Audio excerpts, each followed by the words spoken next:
अस्सलामु अलैकुम व रहमतुल्लाहि व बरकातुहू नहमदुहू व नुसल्ली अलैहि अम्मा बाद फअऊज़ु बिल्लाहि मिनश शैतानिर रजीम बिस्मिल्लाहिर रहमानिर रहीम या अय्युहल्लज़ीना आमनू कुतिबा अलैकुमुस सियामु कमा कुतिबा अलल लज़ीना मिन क़ब्लिकुम लअल्लकुम तत्ताकुन सदाकाल्लाहुल आज़ीम। प्रिय दर्शक श्रोता, আমরা প্রত্যেকেই অবগত আছি যে আমরা এই রমজানুল মুবারকে সিয়াম পালন করছি। এই সিয়াম পালন করতে গিয়ে আমরা হয়তো অনেক সময় সিয়াম অবস্থায় অশ্লীল ভাষা, হয়তো আমাদের মধ্য দিয়ে কোনো অন্যায় কাজও হয়ে গেছে। তো প্যারা রাসূল সাল্লাল্লাহু আলাইহি ওয়াসাল্লাম বলেন যে তোমাদের মধ্যে যদি সিয়াম পালন করতে গিয়ে যদি কোনো রকমের ত্রুটি বিচ্যুতি হয়ে যায় তো তোমরা সাদকাতুল ফিতরা, তোমরা সাদকা আদায় করো, তোমরা ফিতরা আদায় করো, তোমাদের এই রোজাটাকে পবিত্র করে দেবে, তোমাদের এই রোজাটাকে পবিত্র করে দেবে। রাসূল পাক সাল্লাল্লাহু আলাইহি ওয়াসাল্লামের হাদিসে মুবারকার মধ্যে থেকে আরো আমরা জানতে পারি যে সদকা দিলে পারা বালা মুসিবত দূর হয়ে যায়।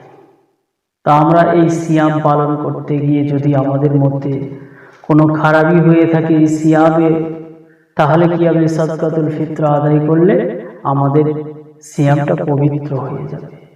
তাই এই সিয়াম বা এই সাদকাতুল ফিতরা আমরা কখন আদায় করব, হাদিস শরীফের মধ্য দিয়ে একটু জানার চেষ্টা করি।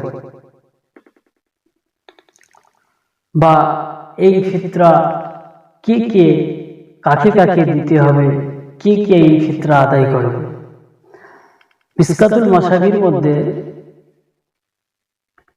বাবু সাদাকাতিল ফিতরা এই অধ্যায়ে হযরত আব্দুল্লাহ ইবনে ওমর রাদিয়াল্লাহু তাআলা আনহু হতে বর্ণিত, তিনি বলেন রাসূলুল্লাহ সাল্লাল্লাহু আলাইহি সাল্লাম মুসলমানদের প্রত্যেক স্বাধীন নারী পুরুষ ছোট বড় সকলের উপরে সাদকাতুল ফিতরা হিসাবে এক সা খেজুর অথবা এক সা জব ফরজ করেছেন এবং নামাজে বের হওয়ার পূর্বেই এটা আদায় করতে হবে। এ বুখারী এবং মুসলিম শরীফের হাদিস।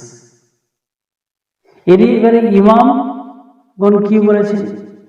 তাহলে এ থেকে বোঝা গেল কি যে আমাদেরকে ঈদের মাঠে যাওয়ার আগে আগে আমাদেরকে ফিতরা আদায় করতে হবে। এবারে ফিতরা আমি কতটা দেব, কতটা পরিমাণে আমি ফিতরা দেব, এখানে হযরত আব্দুল্লাহ ইবনে ওমর বর্ণনা করলেন যে এক সা, আর এদিকে বলা হচ্ছে যে হযরতে মুয়াবিয়া ইবনে মাসউদ ও হযরত জাবের রাদিয়াল্লাহু তাআলা আনহুর মতে যে গম অথবা জব কিংবা আটা কিংবা খেজুর মাথা পিছু অর্ধ সা দিতে হবে। তাহলে অর্ধ সা, এ ইমাম আবু হানিফা রহমতুল্লাহ আলাইহি এই মতটাকে গ্রহণ করেছেন যে অর্ধ সা দিতে হবে। এবারে অর্ধ সা এখন কতটা, এটা আমাকে জানতে হবে। যে আমাদের এখানে আটা 1 কিলো 660 গ্রাম আটা আমাকে ওজন করে সেটা সদকা দিতে হবে, সেটা ফিতরা আদায় করতে হবে। এবারে এই 1 কিলো 660 গ্রাম আটার মূল্য যার যেখানে যেরকম, যার বাজারে যেরকম যাবে তাকে সেই রকম পরিমাণে তাকে অর্থ দিতে হবে, কিংবা সেই পরিমাণে চাল দিতে হবে, কিংবা সেই পরিমাণে টাকা দিয়ে সে আদায় করতে পারে, কিংবা সে কম তো দিতেই পারে। অর্ধ সা অর্থাৎ 1 কেজি 660 গ্রাম তাকে গম দিতে হবে। তো আমাদের এখানে বেশিরভাগ রেওয়াজ রয়েছে যে চাল কিংবা টাকা। তাহলে আমি যদি চাল দিই তাহলে আমাকে এই 1 কেজি 660 গ্রাম আটার মূল্য যেটা হবে সেই পরিমাণ, সেই টাকা, সেই অর্থের পরিমাণে আমাকে চাল দিতে হবে। 1 কেজি 660 গ্রাম চাল দিলে কিন্তু ফিতরা আদায় হবে না। এবারে 1 কেজি 660 গ্রাম আটার মূল্য যেটা যার বাজারে যেরকম হবে সেই টাকাটা যদি কেউ দেয় তাহলেও তার ফিতরা আদায় হয়ে যাবে।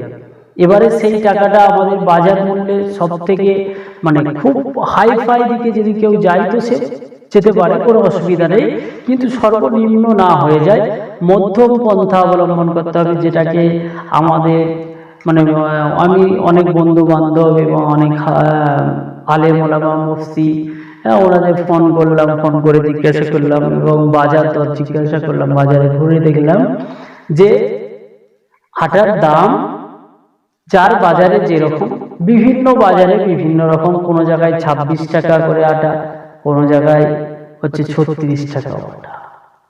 তো যার যেখানে যেরকম আটা, এটা মনে রাখতে হবে পরিমাণটা, যে 1 কিলো 660 গ্রাম আটার দাম সে যদি দিয়ে দেয় তাহলে তার সাদকাতুল ফিতরা আদায় হয়ে যাবে। আর এই সাদকাতুল ফিতরা অর্থাৎ ফিতরা আদায় করতে হবে ঈদের মাঠে যাওয়ার পূর্বে, ঈদের মাঠে যাওয়ার আগে তাকে এই ফিতরাটা দিয়ে তাকে ঈদের মাঠে যেতে হবে, না হলে কিন্তু তার রোজা পবিত্র হওয়ার যে একটা সম্ভাবনা, একটা তার ফিতরা আদায় করার পরে হয়তো হয়ে যাবে, কিন্তু যেটা হাদিসের মুখাপেক্ষী হবে, সুন্নাত হবে না।